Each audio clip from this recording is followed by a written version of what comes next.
I'm Charlotte McLeod with the Investing News Network, and here today with me is Byron King of Paradigm Press, which was formerly Agora Financial. He's a longtime newsletter writer, and he works with Jim Rickards. Thank you for being here. It's a pleasure to see you. Thank you. Really nice to see you as well. And so we're here at PDAC in person once again. We're only halfway through the first day of the show, but I did want to check in with you first on sentiment, things you're hearing on the show floor. How are you feeling? Well, the people who do mining love it.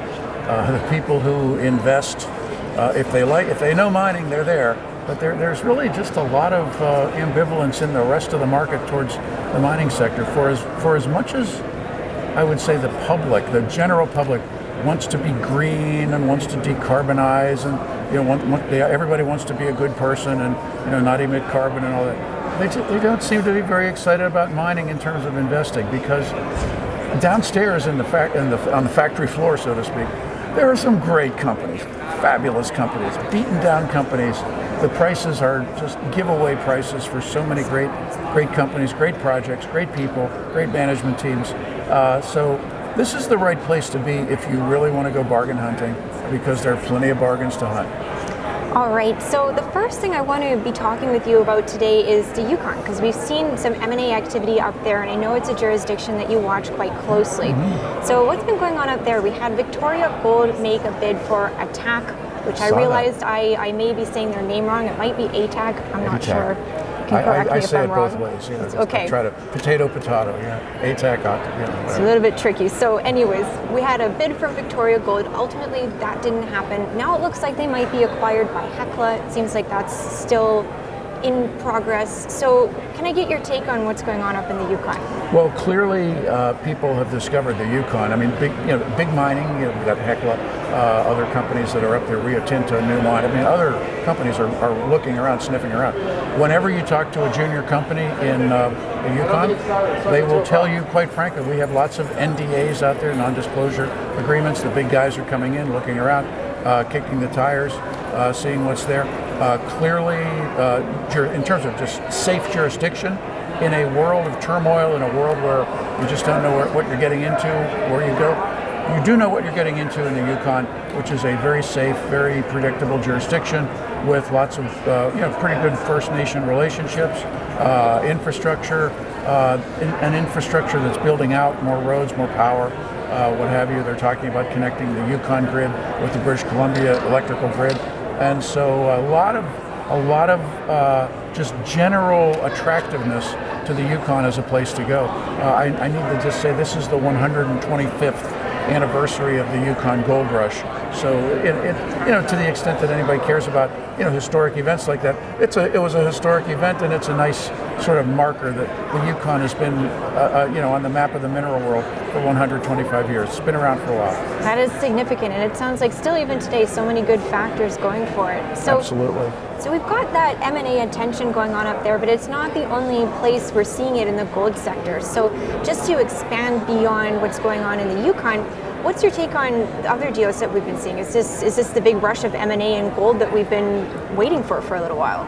Well, I think we're at the beginning. I mean, it's early innings on that. A lot of the big miners, the intermediates, they've had a lot of fun for some years. Selling their product, mining their gold, high grading things. They have to replace reserves.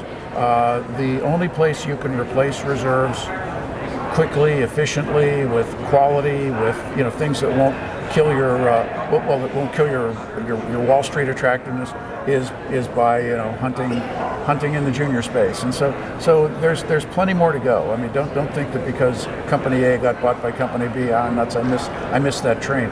No, you didn't miss the train, but you've got to keep an eye on what's out there.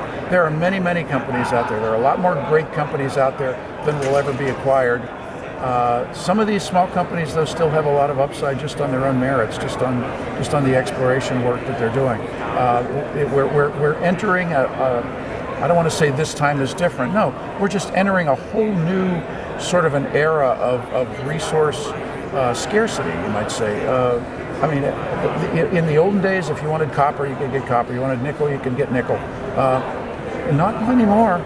Not at the rates we're going. I mean, when you look at the growth rates for something like nickel, for example, Nickel is growing, depending on who you speak, at a rate of use 6% to 10% a year.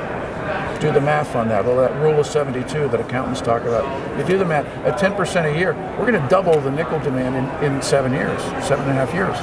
Well, I assure you we're not going to be doubling nickel supply in 7 years. We need 60 or more new mines to do that, and there are not 60 or more new mines out there. So something's going to happen. There's going to be a squeeze. The prices are going to go up.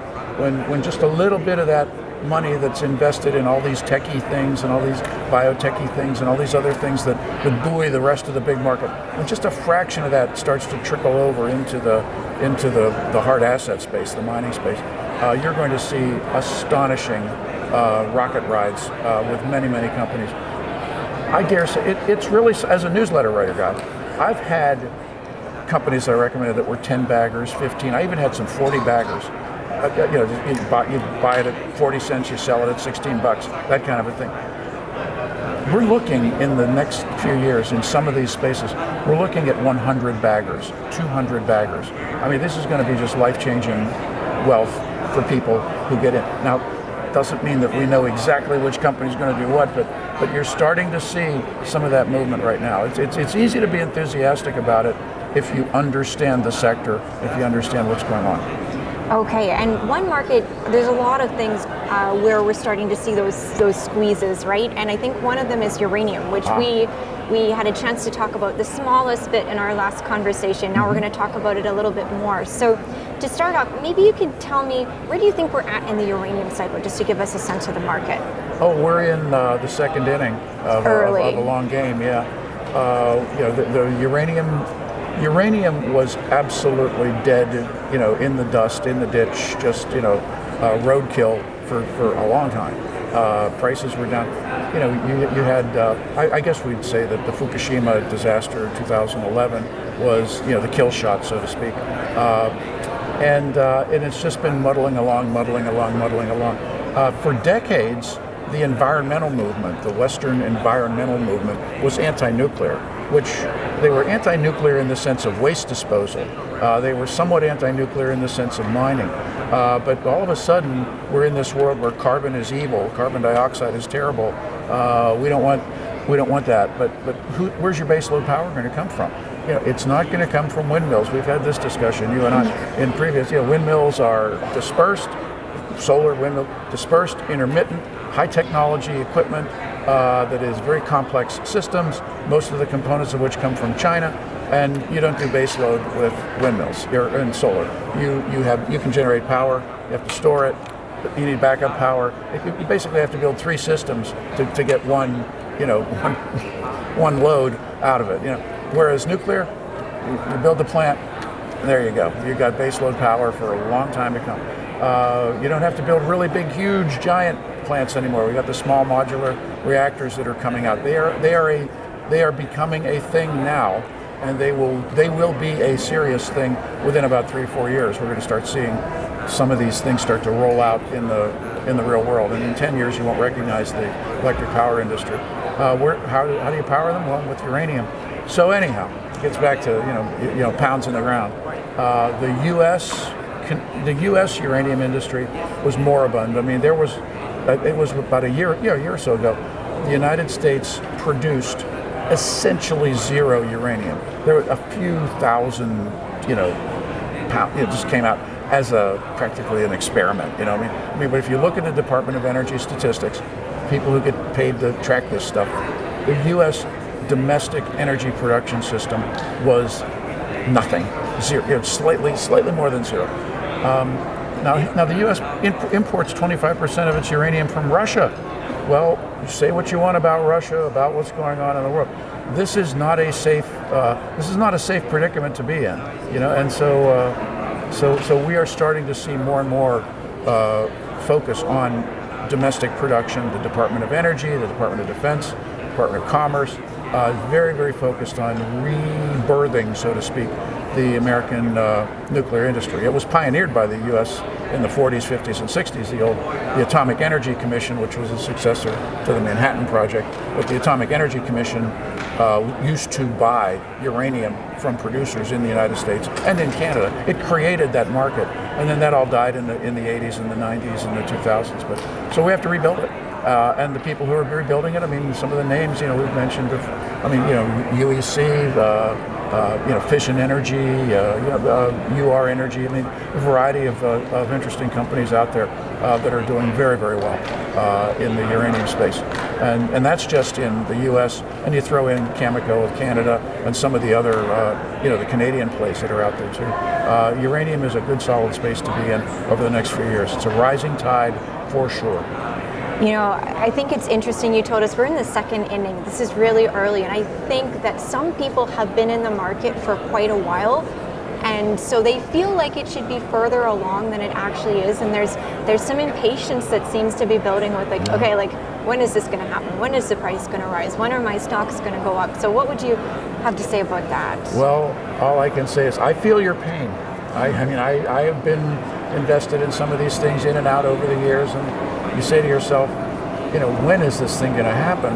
Come on, guys. And, you're waiting. A couple of things. One of the interesting points is that Oliver Stone, the filmmaker, makes movies about Vietnam and the Kennedy assassination, whatever. He just made a film not long ago about how the environmental movement's efforts against nuclear power over the last 35, 40 years have actually been destructive. If the environmental movement had said to itself, okay, we'll have to deal with the waste, we'll have to deal with the mining, but we need the nuclear power because we need the electricity without the carbon dioxide. If they had been somewhat more open to this in the last 30 and 40 years, we as a society, as a Western world, we would not have nearly the energy precarious problems that we have right now.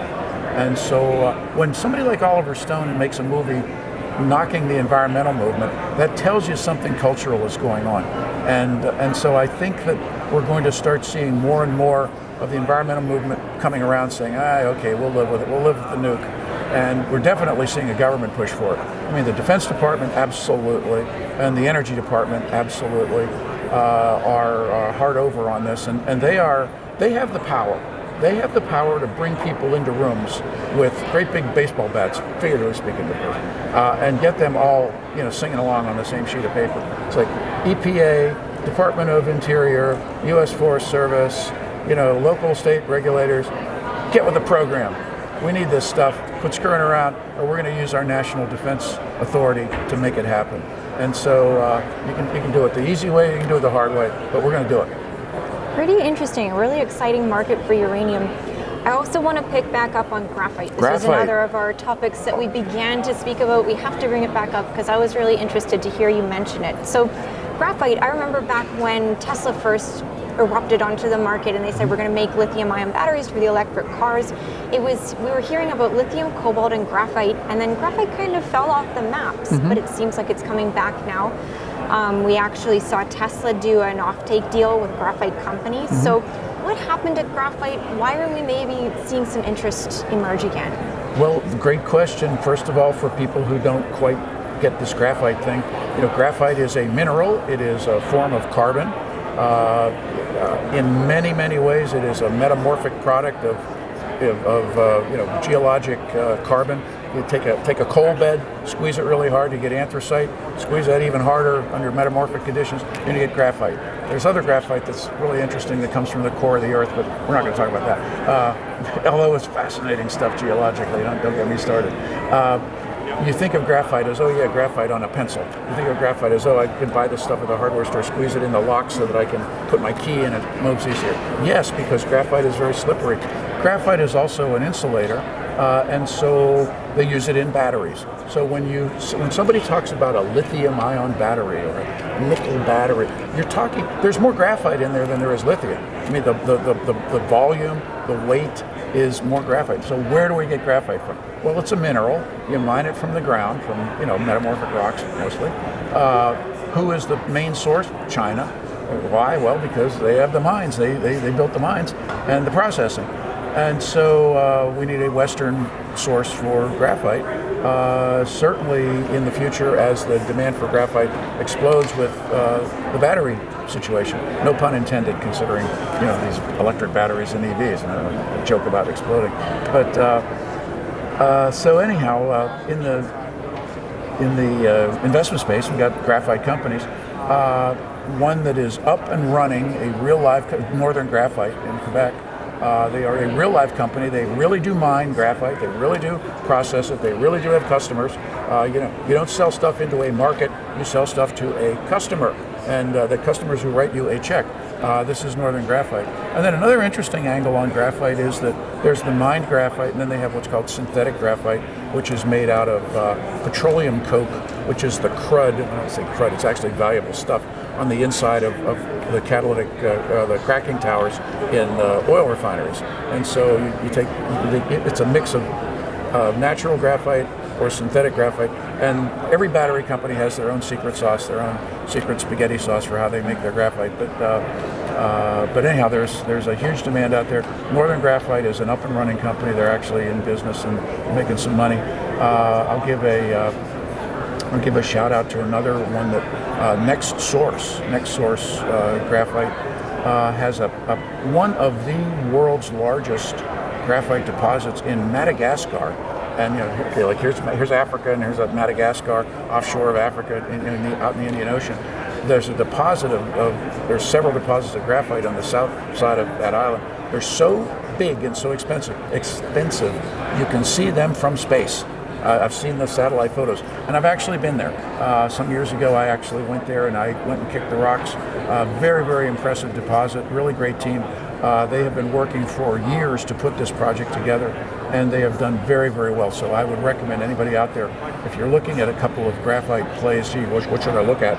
Look at Northern for North America, and look at Next Source for an overseas operation. They have offtake agreements with Korean purchasers, and Korea, Japan, basically. Yeah, but so they're in the graphite biz.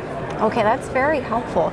I want to ask one more question on graphite. So you mentioned there's the natural graphite, of course, this comes out of the ground. Then there's the synthetic angle. So, but they don't necessarily have to compete, is what I'm getting. So Northern is doing both of them. Right. So can you talk a little bit more about that, because that's kind of tricky?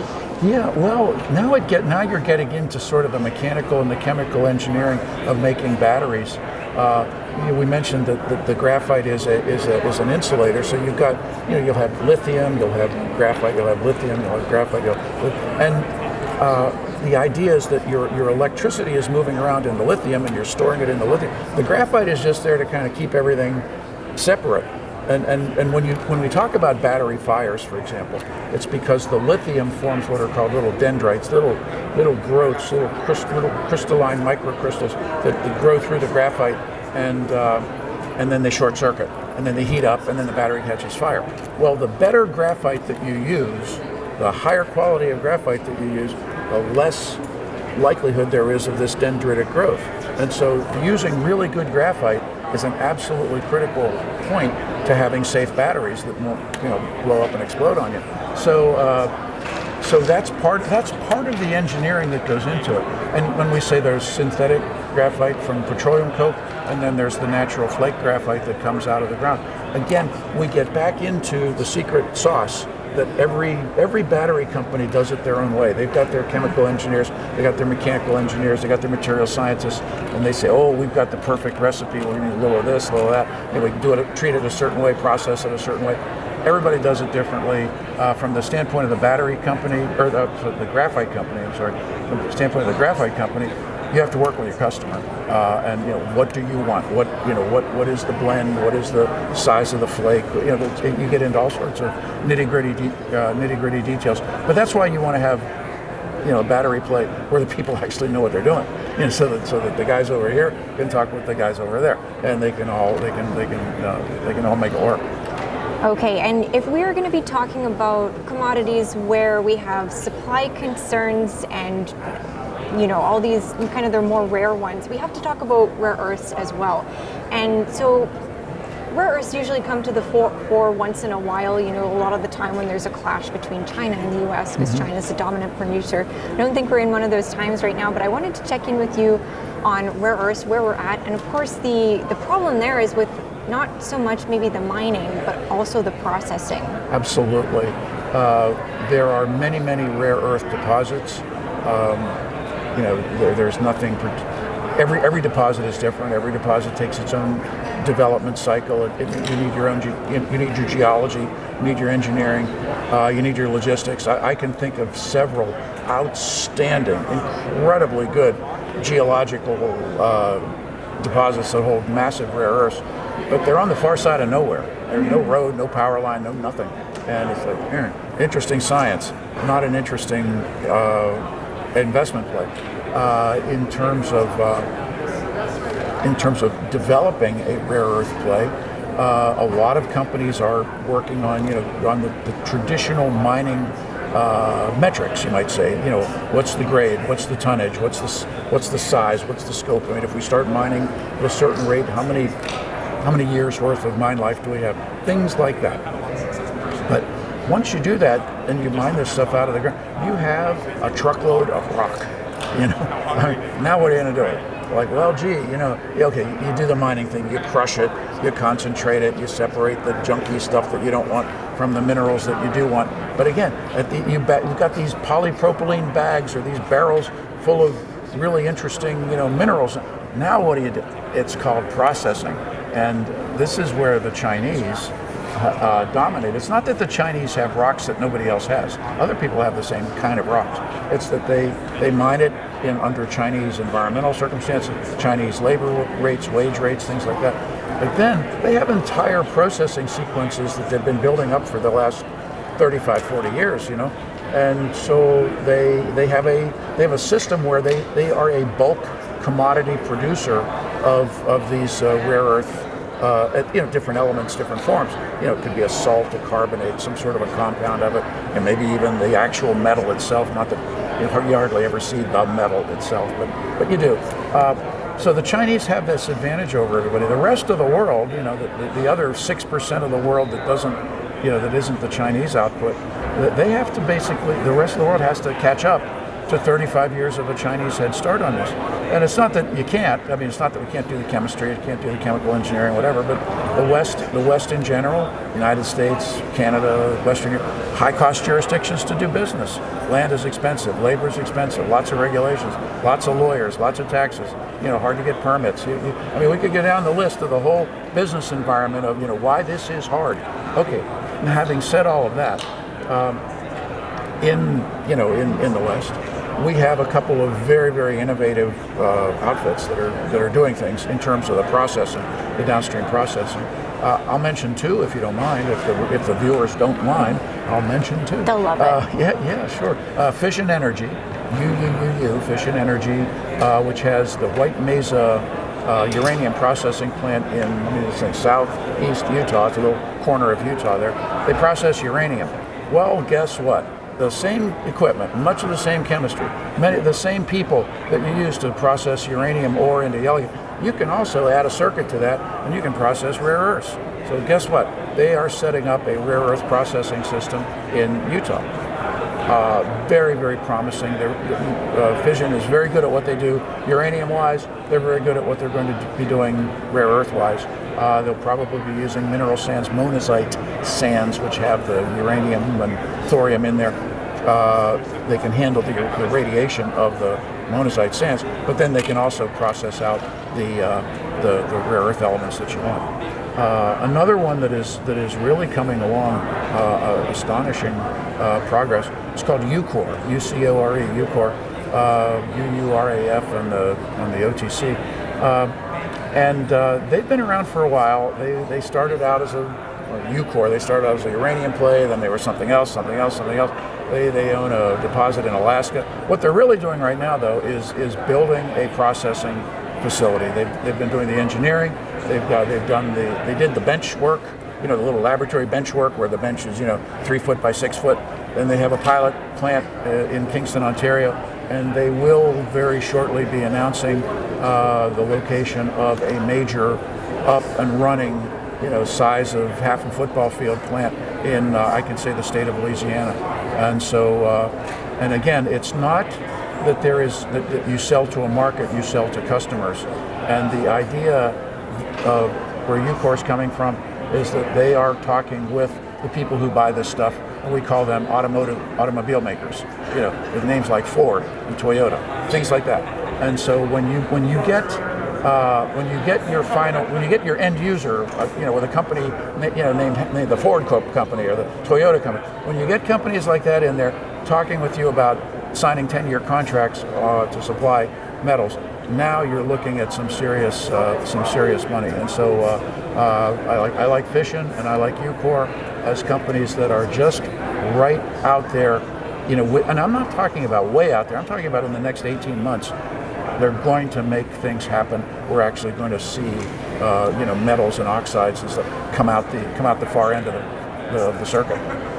Okay, well, thank you for taking us through some of these more obscure markets. I think maybe the thing I'm taking away is even though they're small, there are definitely opportunities, and they might be even clearer just because there's so few companies that are operating there. It really, that's an excellent point. When somebody says, "Oh, I want to invest in gold," okay, yeah, great. There's like about 2,000 gold companies out there. Great. Yeah, but somebody says, "I want to invest in, some, good solid North American uranium." Well, gee, that narrows the field now, doesn't it? Or I want to look at a couple of rare earth people that are actually going to process something and not just talk about, the mine that they're going to build out in the middle of wherever.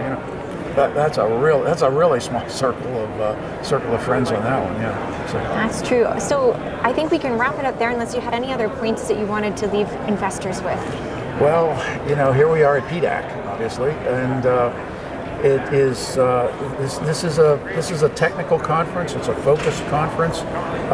When you're here, when you're in the system, in the sector, you're surrounded by like-minded people, and it's easy to come away thinking, "Oh, everybody understands this stuff." But if you don't understand it out there, if you're watching this and you're saying, "I'm not a mining guy. I don't know anything about geology. I don't know what's this chemistry stuff you're talking about." Okay, that's fine. That's fine. But the opportunities are there.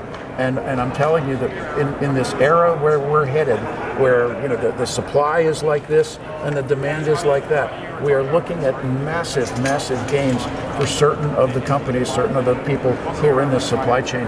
Again, life-changing sorts of things where you may just be able to move from this side of town to that side of town, or to go from driving this kind of car to that kind of car, or go from worried about, gee, how am I going to pay the kids' tuition, to just sort of, I'm just stroking that check to the university there, So it's out there, and I think we're really we're on the cusp of this happening. There's a lot of power behind it. U.S. government with the drive to go green. You think what you want about that, but it's there. It's happening. The automakers are writing checks. I mean, this is not fake money, So these things are happening in the world of the upstream and the upstream supply and the midstream, downstream processing chain. Okay, I think that's a very solid place to wrap it up. Thank you so much for coming on. Thank you. It's a pleasure to be with you. It's a pleasure to be able to speak with your audience out there. Great. Once again, I'm Charlotte McLeod with the Investing East Network, and this is Byron King.